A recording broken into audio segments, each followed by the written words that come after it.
because Angie Horkin is here from Wisconsin Beef Council, and she's going to be making these two fabulous beef entrees. I thought it would be really nice to make a fun side dish that you can make ahead of time, and it makes everybody happy because it's potatoes and cheese and bacon and building blocks of life. So that's what we're going to do right now. So the first thing I want to do is get some bacon started in my pan, get that nice and crispy.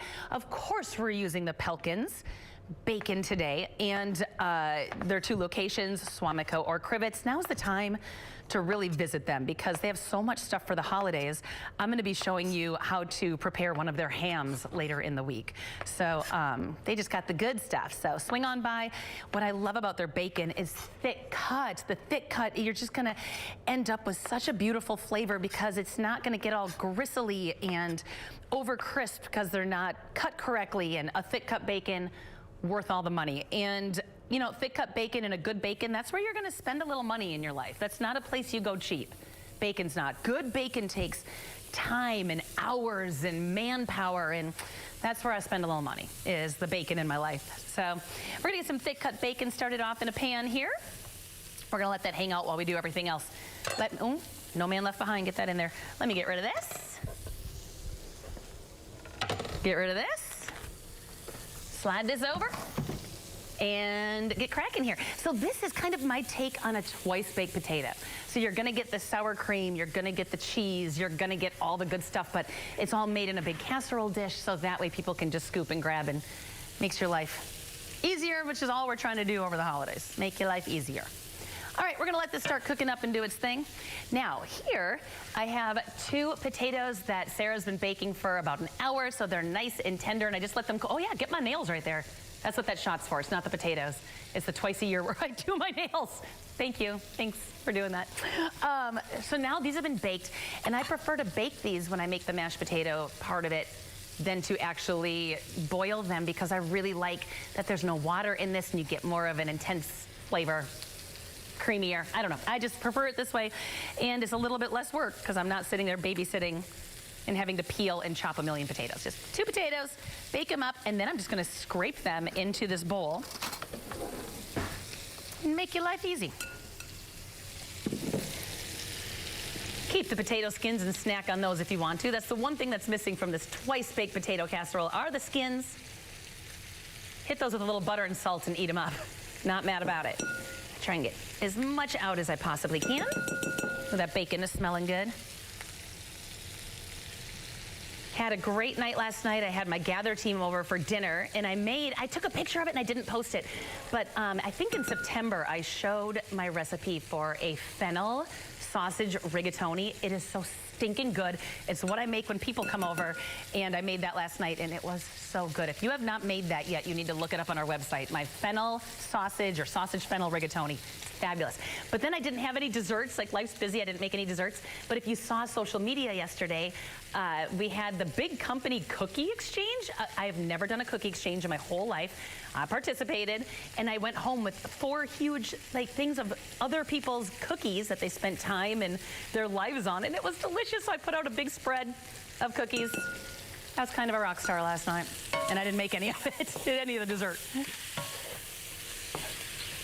All right, just give this a nice, thick cut bacon takes a little bit longer to cook, so we're gonna just keep that rolling.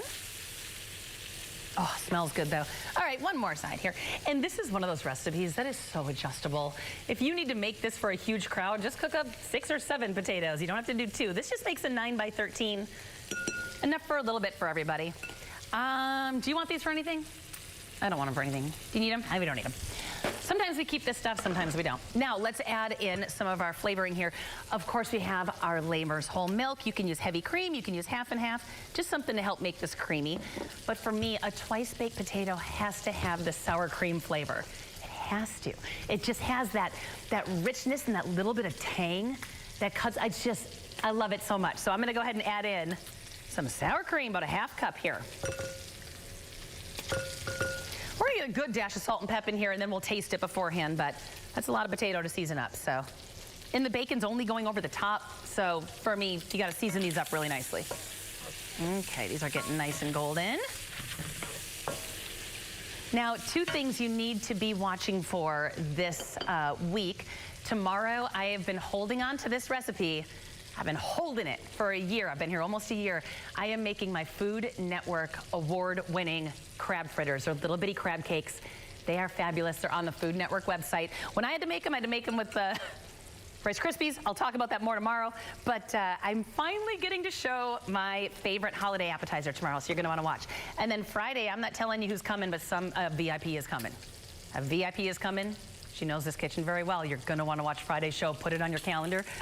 TiVo it. Record it. Do whatever it is. But you're going to want to see a very special show. And then also Sunday. What are you doing Sunday? You're not doing anything Sunday. Sunday at 5 o'clock, you're going to want to watch our Season to Celebrate. Abby and I, we have a nighttime special. We get together with our but some of our favorite sponsors and just create great memories. And it's such a great couple of days coming up. Okay, a little bit of garlic powder in here. Of course, I added some melted butter. And then I'm going to add in a little bit of chive.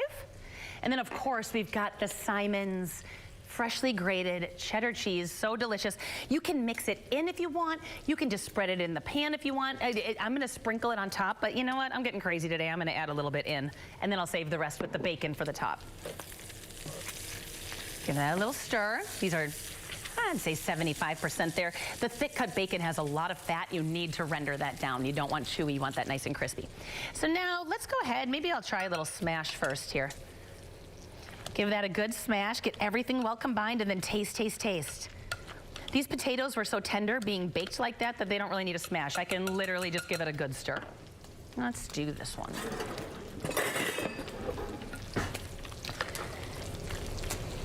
That cheese is gonna kind of melt in there. Like I said, you could just sprinkle it over the top too if you're not sure you have big cheese fans in your house, but I don't know anybody like that. Let me give this a taste, see where we're at for seasoning. She good. A little more salt, a little more pep. All right. Now, once we're at this point, what we're gonna do is we're gonna take a 9x13. You can take any baking dish you want though. You're just warming it all up. You're not really like technically baking anything. So whatever dish, you got a beautiful holiday dish you wanna use. I'm gonna pour this right in. Make this ahead of time, by the way, and you can just bake it off right before you need it. Give that a good little spread around. And then you're going to, my bacon's almost there. I'm gonna hit it with more cheese over the top. And we're gonna hit it with some bacon.